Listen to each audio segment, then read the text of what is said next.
Hello and welcome to day 4 of our Advent Calendar Bag Reflections. I have got bag number 4 here with me today and I look forward to sharing with you what is inside the bag.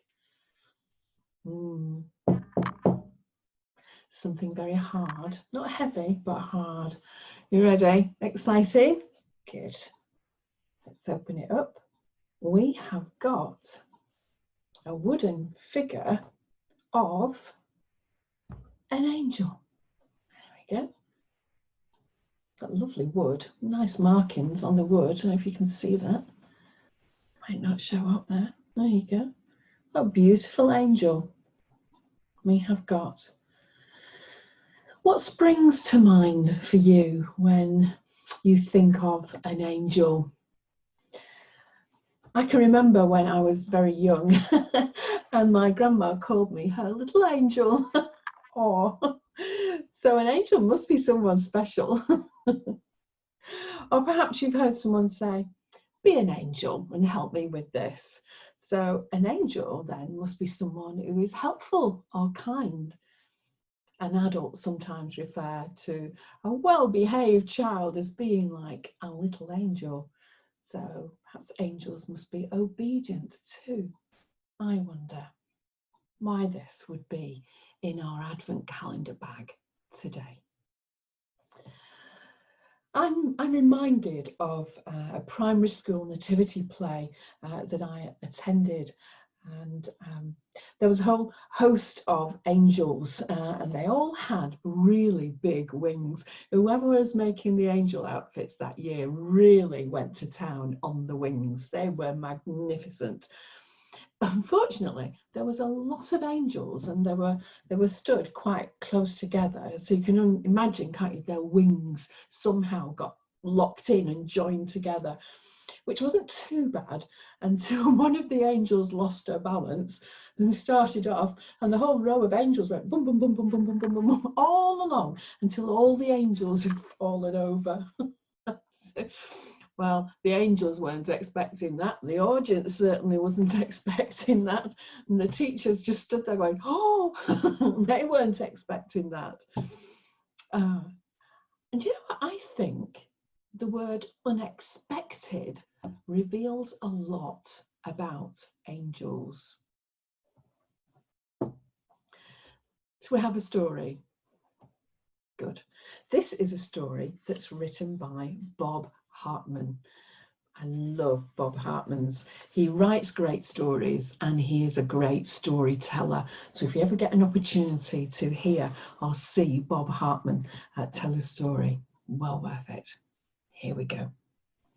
Gabriel was an angel, a very busy angel.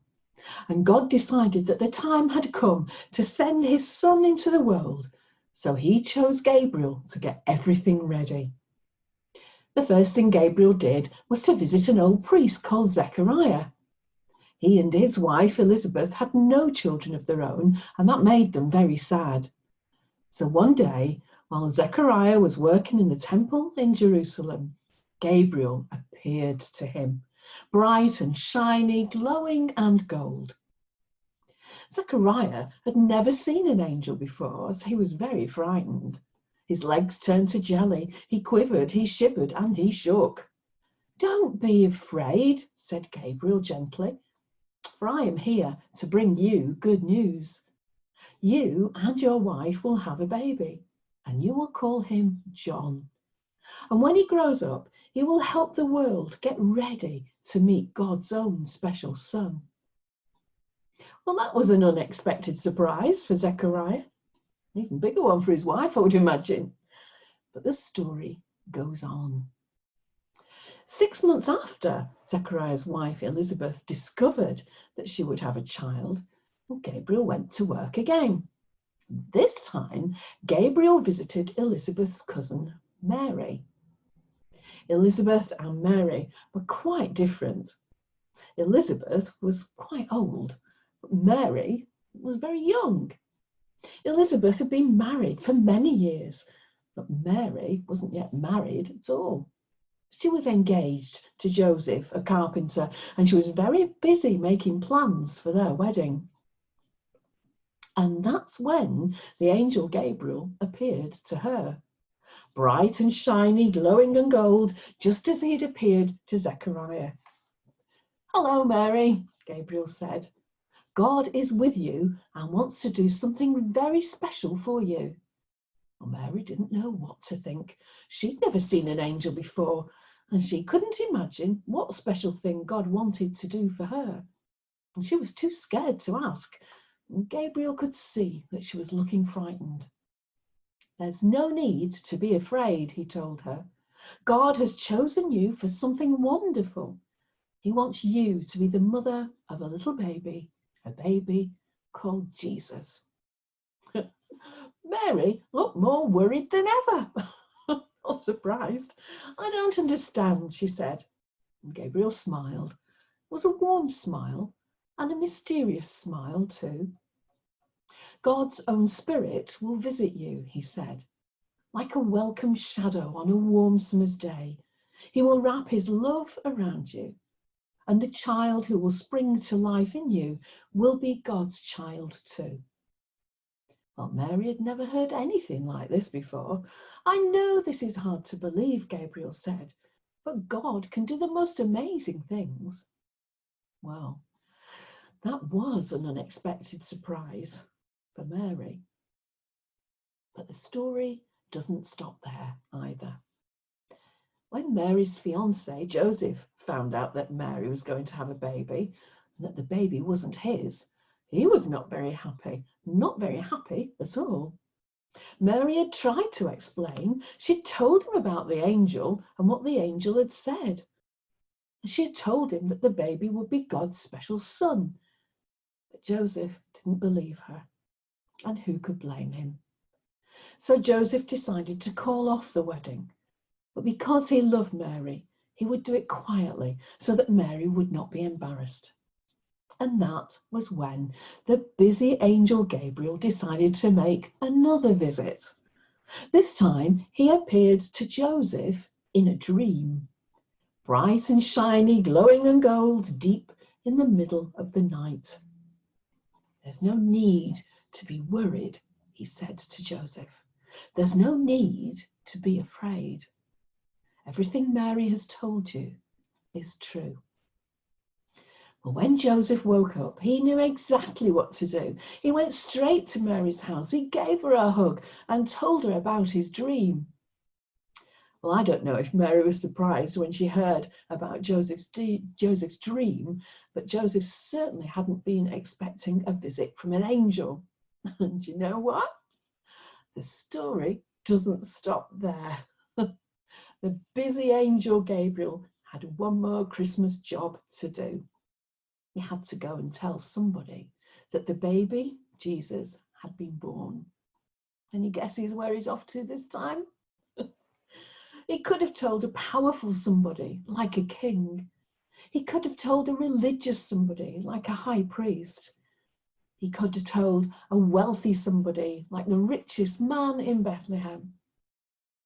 But instead, he told some shepherds who were watching their sheep out on a hillside.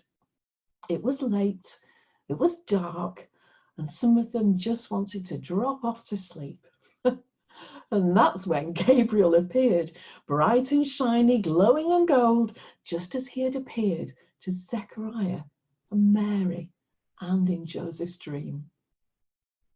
Gabriel told the shepherds not to be afraid, but of course they were afraid. Who wouldn't be? Gabriel told the shepherds the good news that God had sent someone special to bring joy to this dark world, and that someone had been born in Bethlehem. And then, suddenly, Gabriel was not alone. Lots and lots and lots of angels joined him, so many that they filled the sky. They spread their wings and began to sing, and what a night of unexpected surprises for those shepherds. I hope the angels' wings didn't all stick together. Would have been funny, wouldn't it? How unexpected was that for all those people? Let's pray. Dear God, you surround us with your angels of love so that we are able to live a life filled with joy. Thank you for these angels, however unexpected, and help us to become angels of love for others. Amen. There's our angel. Well, I think our angel can stand there. There we go. With our other things on our tree. I look forward to joining with you tomorrow. Tomorrow is day 5. We are starting to whiz into December now, aren't we? Day 5 of our Advent calendar reflections. No clues. I'm not even going to give you any hints. You'll have to wait till tomorrow. Enjoy the rest of your day. Take care. Stay safe. God bless. Bye-bye.